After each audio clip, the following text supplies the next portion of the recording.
For years, people on the internet believed Tupac Shakur was still alive. It all started when strange jail videos went viral. Millions of people shared them and said they were proof that Tupac had faked his death. Some fans were convinced, others said it was impossible.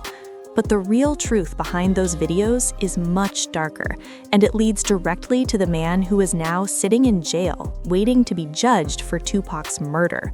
The confession that would not go away. Everything exploded online when videos appeared that claimed to show Tupac alive years after his death in 1996. The clips showed a man walking through a jail. The video quality was blurry and old, but people zoomed in on every frame. They studied his face, his walk, his body language. Comment sections went wild. Millions of views poured in. People said, "That's Pac." Others said he faked his death. But here is the truth most people don't want to accept. Those videos do not show Tupac Shakur. The man in those clips is actually Dwayne Keith Davis. He's a former leader of the South Side Compton Crips gang. He's now in his 60s, and today he is sitting inside the Clark County Detention Center in Las Vegas, waiting for trial for the murder of Tupac Shakur. The reason people were confused is simple. The videos were grainy, the captions were misleading, and many fans wanted to believe Tupac was still alive. Hope mixed with bad information created a viral lie. Some of the footage being shared is real, but it comes from a different time. Some clips are from 1995, when Tupac himself was actually in prison. He was locked up at Clinton Correctional Facility in New York after being convicted of first-degree sexual abuse. He served about 9 months before Suge Knight paid $1.4 million to get him released on bail in October 1995. Those clips are real, but they were filmed before Tupac died. The confusion makes sense. Tupac's murder stayed unsolved for almost 30 years. With no one arrested, people filled the silence with stories. Some said Tupac escaped to Cuba. Others said he faked his death because of his Machiavelli ideas. Books, movies, and documentaries were made about these theories. The mystery grew bigger every year. But everything changed on September 29, 2023. That's the day Keith D was arrested. He was charged with first-degree murder with a deadly weapon and gang involvement. After 27 years, someone was finally sitting in a jail cell for Tupac's killing. What makes this even more shocking is how Keith D was arrested. Police didn't find new DNA. No gun suddenly appeared. No secret witness came forward. Keith D was arrested because he couldn't stop talking. For years, he talked about the murder in interviews, documentaries, podcasts, and even his own book called Compton's Street Legend. In 2019, he sat down with DJ Vlad on Vlad TV and explained everything in detail. He talked so much that prosecutors later used his own words against him. Greg Kading, a retired LAPD detective, played a key role in this case. He worked in the robbery homicide division and helped investigate both Tupac's and Biggie's murders. Before that, he didn't even know much about hip-hop. That mattered because he wasn't emotionally attached to the culture or the rumors. He followed the facts. Kading said his job was simple: tell the truth, no matter who it upset. During an investigation in 2009, Keith D spoke to police under a proffer agreement while dealing with an unrelated drug case. He believed this deal protected him forever. During those talks, he admitted details about Tupac's murder. He said Orlando "Baby Lane" Anderson, his nephew, was the shooter. According to the investigation, everything started the night of September 7, 1996, after the Mike Tyson fight in Las Vegas. Tupac and his crew were inside the MGM Hotel when they spotted Orlando Anderson. Earlier that year, Anderson was accused of trying to steal a death row medallion from a friend of Tupac's. When Tupac saw him, he attacked. Security cameras caught the beating. It lasted only seconds, but those seconds changed history. Later that night, Keith D and his crew got a Glock pistol. They drove in a white Cadillac. They spotted Tupac riding in the passenger seat of Suge Knight's black BMW at a red light near Flamingo Road.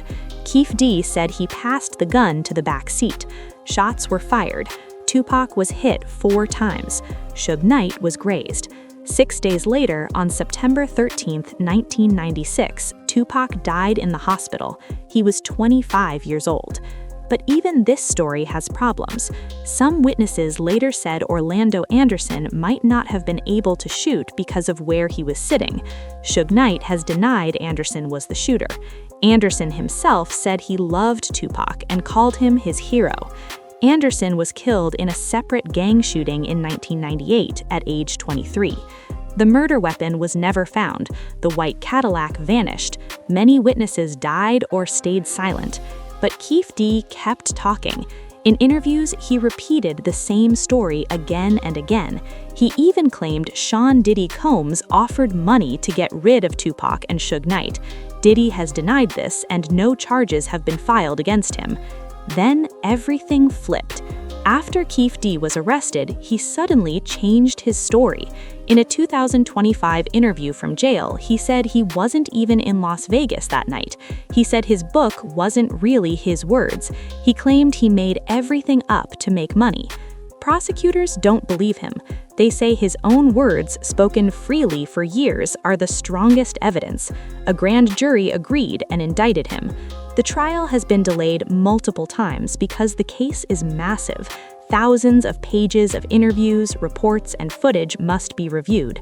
The trial is now scheduled for August 10, 2026, almost 30 years after Tupac was shot. Meanwhile, Keefe D was convicted in another case involving a jail fight and sentenced to more prison time. The biggest irony is this: the jail footage people believed showed Tupac alive actually shows the man accused of helping kill him. Not a miracle, not a secret escape, just a mistake fueled by hope. For the first time in nearly 39 years, Tupac's murder is no longer just a mystery. It is now a case being argued in court. No matter the outcome, history is finally moving forward. That's what changes everything. Thanks for watching. Check out the other videos on the channel.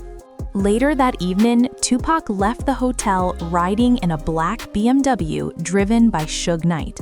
At a red light near the Las Vegas Strip, a white Cadillac pulled up next to them. Gunfire erupted. Tupac was hit multiple times. Suge Knight survived with minor injuries. 6 days later, Tupac died in the hospital. For years, nobody was charged. The murder weapon was never found. The white Cadillac disappeared. Witnesses stayed silent or died. That silence allowed conspiracy theories to grow unchecked. But behind the scenes, police were listening to someone who wouldn't stop talking. Keefe D admitted to investigators in 2009 that he was in the Cadillac. He described how the gun was passed. He identified who he believed fired the shots. He believed his statements were protected under a legal agreement connected to a drug case. But that protection didn't apply to what he did next. He went public. In interviews, documentaries, podcasts, and his 2019 book, Compton Street Legend, Keefe D repeated the same story: the MGM fight, the retaliation, the white Cadillac, the shooting. His details stayed mostly consistent over time. That consistency is a big reason prosecutors believe him. A retired detective named Greg Kading spent years investigating Tupac's and Biggie's murders. He wasn't driven by rumors or fan theories. He followed evidence.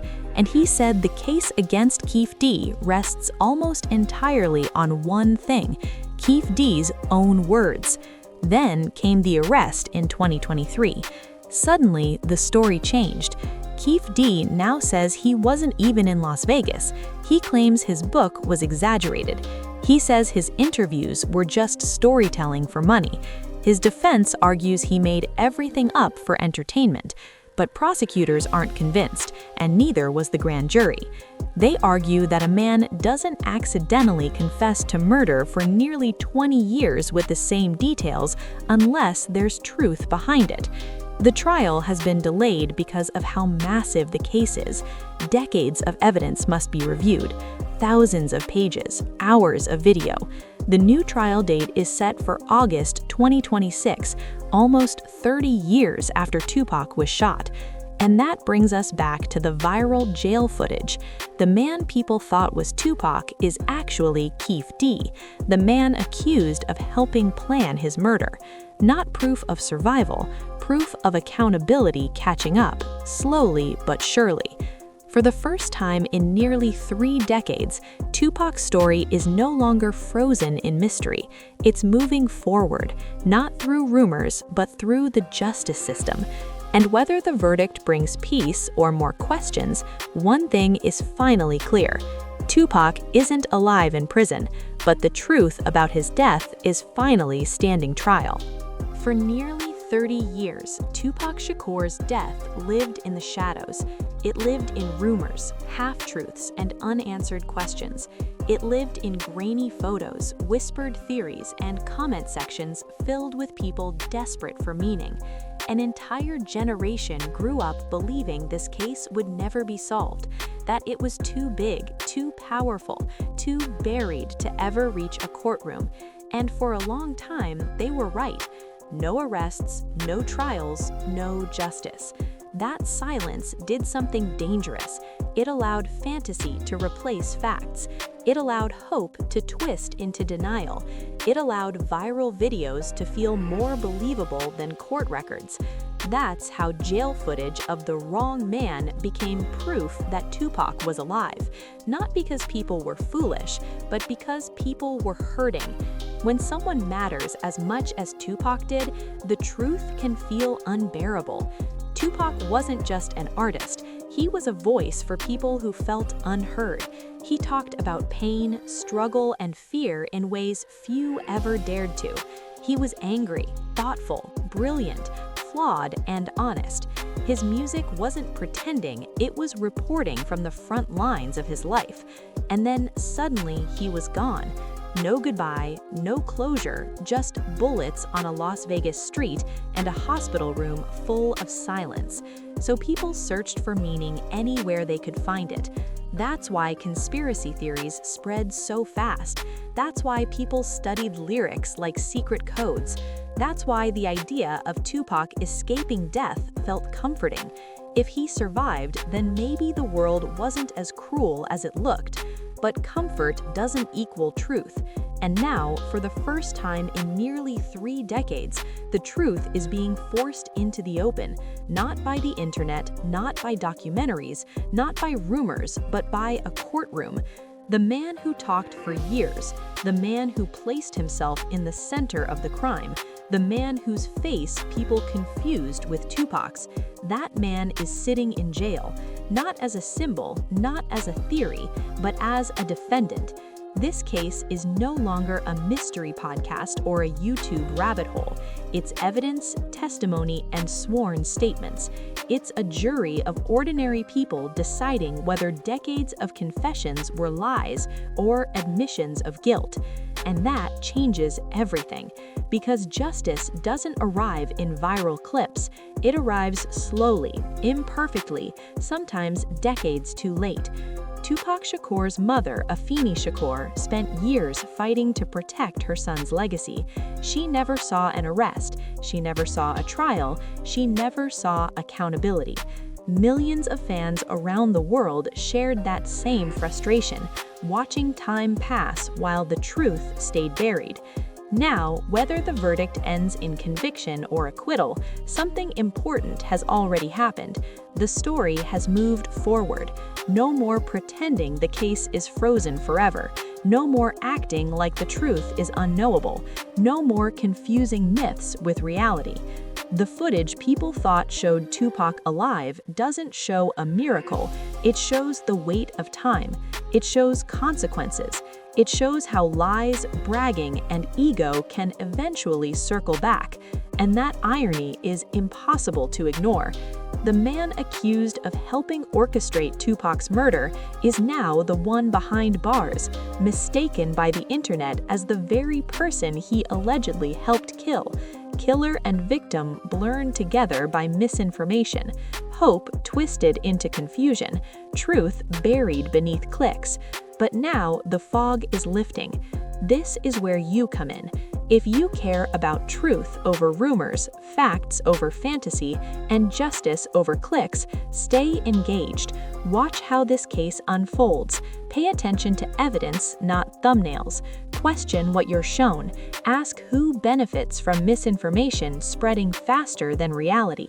And if this story helped you understand what's really going on, don't keep it to yourself. Share it, talk about it, correct the record. Because misinformation doesn't disappear on its own, it survives when silence lets it.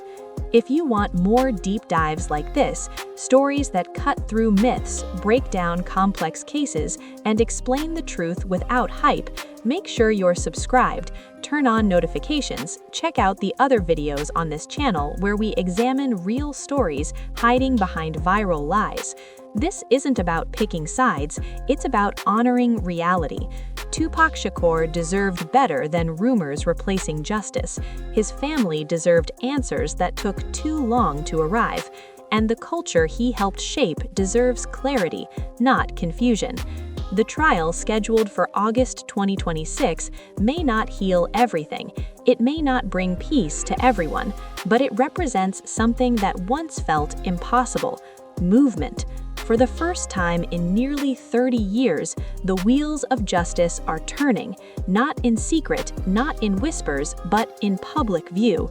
No matter how this ends, history is finally being written where it belongs, in a courtroom, not in a comment section. Thanks for watching. Stay curious, stay critical, and don't forget to check out the other videos on the channel.